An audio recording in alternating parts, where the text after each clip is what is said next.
अस्सलामुअलैकुम दोस्तों। आज की वीडियो का जो टॉपिक है वो थोड़ा सा डिस्टर्बिंग है। शायद कुछ बातें आपको कड़वी लगे, लेकिन ये ऐसा सच है जिस पर अभी कोई भी बात नहीं कर रहा।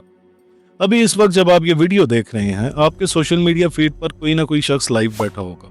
कोई रो रहा होगा और कोई किसी से लड़ रहा होगा और कोई अजीबोगरीब हरकतें कर रहा होगा। और उनके नीचे एक ही लाइन लिखी होगी, प्लीज सपोर्ट मी, गिफ्ट भेजो, हमारी मदद करो। हम इन्हें कंटेंट क्रिएटर्स समझते हैं, लेकिन नहीं, इनका असली नाम है डिजिटल भिखारी। हाँ, वही भिखारी जो पहले हमारी गलियों में नजर आया करते थे, अब वो हमारी स्मार्टफोन की स्क्रीन के अंदर घुस चुके हैं। फर्क सिर्फ इतना है कि पहले वो कशकोल उठाते थे और अब वो टिकटॉक लाइव पे नजर आते हैं। पहले वो 10 रुपए मांगते थे, अब वो यूनिवर्स और लाइन मांगते हैं। Please guys, I need the universe, send the lion. Come on, hit the gifts now. लेकिन क्या आपको पता है कि ये सिर्फ चंद लोग नहीं हैं, इसके पीछे पूरा एक इंटरनेशनल माफिया है, एक दिमागी ट्रैप है जिसमें आपको फंसाया जा रहा है। आज हम इस डिजिटल भीख के पूरे निजाम को समझेंगे, और वो भी बहुत आसान अल्फाज में। चलिए शुरू करते हैं। दोस्तों, भीख मांगना इंसानी तारीख का सबसे पुराना पेशा है, लेकिन टेक्नोलॉजी ने जब हर चीज ही बदल कर रख दी है, तो भीख मांगने का तरीका क्यों ना बदलता। अगर आप याद करें तो पहले एक बेकारी को धूप में खड़ा होना पड़ता था, लोगों की बातें सुननी पड़ती थी, लेकिन आज आपको सिर्फ एक सस्ता सा स्मार्टफोन चाहिए और एक इंटरनेट कनेक्शन। बस कोई भी सस्ता सा पैकेज करवाए और काम शुरू। आप अपने घर के ठंडे कमरे में बैठें, फिल्टर लगाएं और रोना शुरू कर दें। ये डिजिटल बेकारी बहुत चालाक है। इन्हें पता है कि इंसानी दिमाग एम्पैथी यानी हमदर्दी पर कैसे रिएक्ट करता है। जब आप किसी को स्क्रीन पर रोते हुए देखते हैं तो आपका दिमाग ऑक्सीटोसिन रिलीज करता है।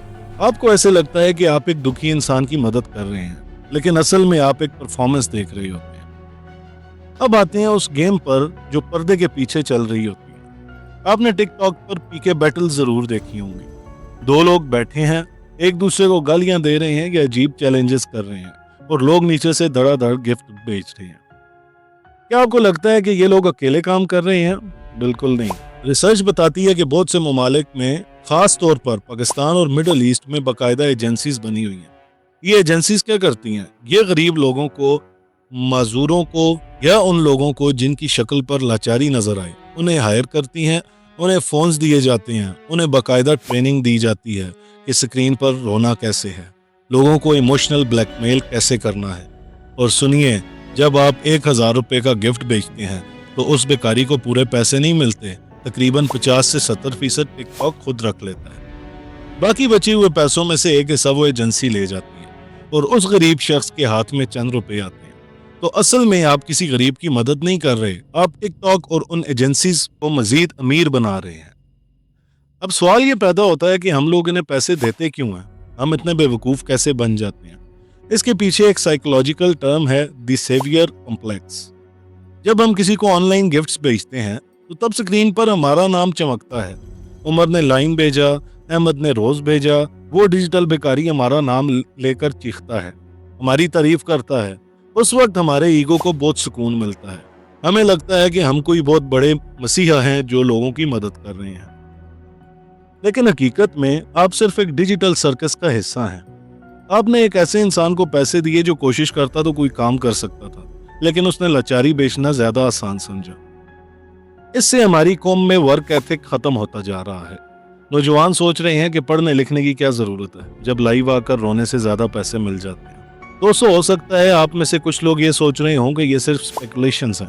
तो चलें, अब मैं आपको वो एविडेंस दिखाता हूं जिससे दुनिया के बड़े बड़े न्यूज़ इदारे भी हिलाकर रख दिए गए हैं। ये देखिए BBC न्यूज़ की एक बहुत बड़ी इन्वेस्टिगेशन।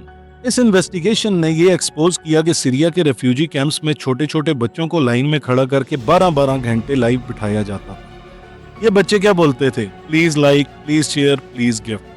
लेकिन जब BBC ने इसके पीछे का सच ढूंढा तो पता चला कि इन बच्चों के नाम पर आने वाला 70% पैसा टिकटॉक खुद खा रहा था, और बाकी जो बचा वो उन मिडलमैन और एजेंसीज के पास जाता था जो उन बच्चों को यूज कर रहे थे। उन बच्चों के हाथ में सिर्फ चंद रुपए आते थे। और ये सिर्फ सीरिया तक महदूद नहीं है। द गार्डियन की 2025 की रिसेंट रिपोर्ट बताती है कि ये गोरख धंधा अब पाकिस्तान, इंडोनेशिया और अफगानिस्तान में बाकायदा एक कॉरपोरेट इंडस्ट्री बन चुका है। इस रिपोर्ट के मुताबिक पाकिस्तान में ऐसे बेगिंग हाउसेस बन चुके हैं जहां फोन और इंटरनेट देकर लोगों को रोने और मांगने की ट्रेनिंग दी जाती है। हमारे अपने मुल्क के सबसे बड़े अखबार डॉन न्यूज़ ने रिपोर्ट किया है कि पाकिस्तान में बेकारियों का नेटवर्क हर साल अरबों रुपए हमारी इकोनॉमी से निचोड़ लेता है। आप खुद भी इसकी गवाही देंगे कि लोग बीमारी का ड्रामा करते हैं, कोई फेक मेडिकल रिपोर्ट्स लेकर बैठ जाता है, कोई अपने छोटे बच्चों को कैमरे के सामने मार रहा होता है ताकि लोग तरस खाकर पैसे दे दें। ये इमोशनल पोर्नोग्राफी है दोस्तों, ये लाचारी का कारोबार है और अब यही नेटवर्क डिजिटल हो चुका है। जरा सोचिए, फोर्ब्स के मुताबिक जब आप एक लाइन या यूनिवर्स गिफ्ट बेचते हैं तो आप सिर्फ एक बेकारी को नहीं बल्कि दुनिया के सबसे बड़े बिलियनर्स को मजीद अमीर बना रहे होते हैं। आपकी हमदर्दी को मोनेटाइज किया जा रहा है, आपके आंसुओं से सिलिकॉन वैली में डॉलर्स बन रहे हैं। ये डेटा, ये लिंक्स और ये रिपोर्ट्स चीख चीख कर कह रही हैं कि होश के नाखून लो। ये हेल्प नहीं है, ये एक्सप्लॉयटेशन है। चलें अब थोड़ा हिसाब करते हैं ताकि आपको समझ आए कि ये कितना बड़ा धंधा है। टिकटॉक पर एक लाइन गिफ्ट की कीमत तकरीबन $400 से ज्यादा है।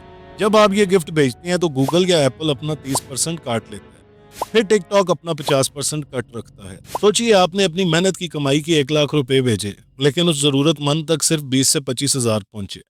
बाकी सारा पैसा बिलियनर्स की पॉकेट में चला गया। क्या ये अक्लमंदी है? आप में से कई लोग ये सोच रहे होंगे कि मैंने तो आज तक कोई गिफ्ट नहीं भेजा, मुझे इसका क्या नुकसान है। लेकिन आप वो वीडियोस प्रमोट करने में अपना किरदार अदा कर रहे हैं, इंटेंशनली या अनइंटेंशनली। रिसर्च बताती है कि 2023-24 में पाकिस्तान से मिलियंस ऑफ डॉलर्स सिर्फ इन वर्चुअल गिफ्ट्स की सूरत में मुल्क से बाहर गए हैं। हम लोग रोते हैं कि मुल्क में डॉलर्स नहीं है, लेकिन हम खुद डिजिटल कशकोल में पैसे डालकर अपना पैसा बाहर भेज रहे हैं। अब जरा इन पीके बैटल्स की साइकोलॉजी को समझें। ये सिर्फ एक गेम नहीं है, ये डिजिटल ग्लैडिएटर्स हैं। दो लोग एक दूसरे को नंगी गालियां देते हैं, एक दूसरे की माँ बहन एक करते हैं, नाजेबा अल्फाज का इस्तेमाल किया जाता है, घटिया किस्म के चैलेंजेस।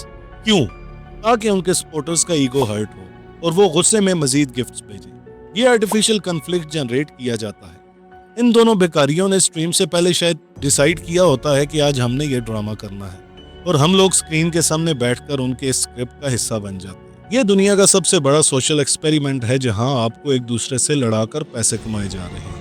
सबसे बड़े दुख की बात यह है कि हमारे बच्चे ये सब देख रहे हैं। जब एक 10 साल का बच्चा देखता है कि ये एक शख्स बगैर पढ़े लिखे, बगैर कोई हुनर सीखे, सिर्फ स्क्रीन पर ठुमके लगाकर या रो रो कर दिन में 50,000 रुपये कमा रहा है, तो वो क्यों मेहनत करेगा? दोस्तों, हम एक ऐसी नस्ल तैयार कर रहे हैं जो हार्ड वर्क पर नहीं बल्कि वायरल होने पर यकीन रखती है। डिजिटल बेकारियों ने हमारे हीरो बदल दिए हैं। आज का हीरो वो नहीं जो मेहनत करे, बल्कि वो है जो सबसे ज्यादा लाचारी बेच सके। हमारा दीन हमें क्या सिखाता है? ऊपर वाला हाथ नीचे वाले हाथ से बेहतर है, यानी कि देने वाला हाथ लेने वाले हाथ से बेहतर है। मेहनत में अजमत है, लेकिन इन लोगों ने मांगने को एक आर्ट बना दिया है। ये लोग खुदा का नाम लेते हैं, दीन के बातें करते हैं ताकि लोग रिलीजियस सेंटिमेंट्स की वजह से पैसे दे दें। ये दीन का नाम लेकर ठगने का डिजिटल तरीका है। मैं ये हरगिज नहीं कह रहा कि हर कोई झूठा है, लेकिन डिजिटल प्लेटफॉर्म पर मदद मांगने का भी एक तरीका होता है। क्या वो आपको हॉस्पिटल्स के बिल दिखा रहा है? क्या कोई मोतबर इदारा उसके साथ है? अगर वो गिफ्ट्स मांग रहा है तो वो बेकारी है। अगर वो डोनेशन मांग रहा है तो बैंक अकाउंट के जरिए जहां ट्रांसपेरेंसी हो, शायद वो हकीकी हो। याद रखिए, एक गैरतमंद इंसान कभी टिकटॉक लाइव पर बैठकर यूनिवर्स नहीं मांगेगा। तो दोस्तों, आगे फैसला आपका है। क्या आप इन डिजिटल माफियाज का फ्यूल बनना चाहते हैं, या आप चाहते हैं कि हमारा मुल्क और हमारी नस्ल इस धंधे से बाहर निकले? अगर आप वाकई में इस मुआशरे में अपना कोई पॉजिटिव रोल अदा करना चाहते हैं तो सबसे पहले stop making stupid people famous. जब आप ऐसी स्ट्रीम्स पर रुकते हैं, चाहे आप उन्हें गाली देने के लिए ही क्यों ना रुकें, आप इन ऐप्स के एल्गोरिदम को बता रहे हैं कि ये कंटेंट अच्छा है, इसे और दिखाओ। आपकी अटेंशन ही उनकी करेंसी है। सेकेंडली, अगर आपने मदद करनी ही है तो अपने इर्द गिर्द देखें, अपने पड़ोसी को देखें, उन सफ़ेद पोश इंसानों को देखें जो मांग नहीं सकते लेकिन भूखे हैं। इन डिजिटल बेकारियों को पैसे देकर आप उनकी मदद नहीं कर रहे, बल्कि उन्हें कामचोरी का आदी बना रहे हैं। याद रखिए, स्मार्टफोन एक ऐसा टूल था जो दुनिया को बदलने के लिए बनाया गया था, कशकोल बनने के लिए नहीं।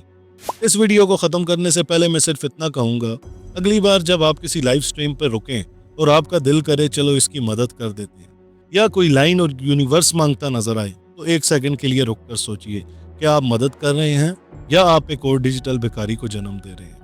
अगली वीडियो हमारी इससे भी ज्यादा इंटरेस्टिंग होने वाली है। डिजिटल ड्रग, वो नशा जो आपकी आंखों के सामने है लेकिन आपको महसूस नहीं हो रहा। अगर आपको ये वीडियो पसंद आई तो चैनल को सब्सक्राइब करना ना भूलें, क्योंकि हम आपके लिए ऐसी मजीद डीप डाइव वीडियोस लाते रहेंगे। और इस सोच को अपने चाहने वालों के साथ जरूर शेयर करें। मिलते हैं अगली वीडियो में।